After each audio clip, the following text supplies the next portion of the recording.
ଗୋଟେ ଦିନର କଥା। ଗୋଟେ ମୂଷା ଏବଂ ଗୋଟେ ବେଙ୍ଗ ବହୁତ ଭଲ ସାଙ୍ଗ ଥିଲେ।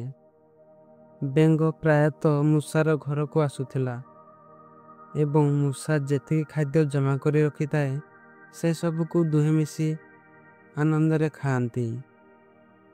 ଦିନେ ବେଙ୍ଗ ମୂଷାକୁ ତା ଘରକୁ ଡାକିଲା। ବିଚରା ମୂଷା ପହଁରିବା ଜାଣିନଥିଲା। ବେଙ୍ଗ ମୂଷାକୁ କହିଲା, ତୁମେ ମୋ ପିଠି ଉପରେ ବସିବ।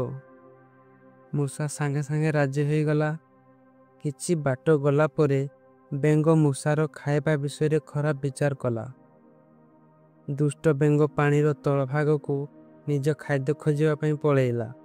ମୂଷାକୁ ବେଙ୍ଗର ବିଶ୍ୱାସଘାତକତାକୁ ବିଳମ୍ବରେ ଅନୁଭବ କଲା ଏବଂ ସାହାଯ୍ୟ ପାଇଁ ଚିତ୍କାର କରିବାକୁ ଲାଗିଲା।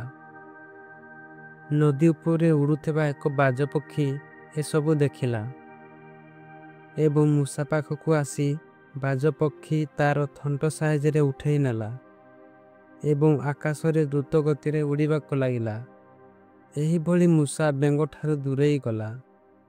ବେଙ୍ଗ ନିଜର ଭୁଲକୁ ଅନୁଭବ କଲା।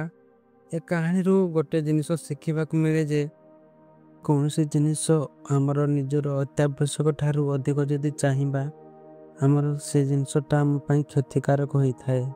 ଠିକ୍ ସେହିପରି ବେଙ୍ଗ ଅଧିକ ଆହାର ପାଇଁ ନା ସେ କେବଳ ତା ଘନିଷ୍ଠ ସାଙ୍ଗକୁ ନା କି ନିଜ ଜୀବନକୁ ମଧ୍ୟ ବିପଦରେ ପକାଇ ଦେଲା।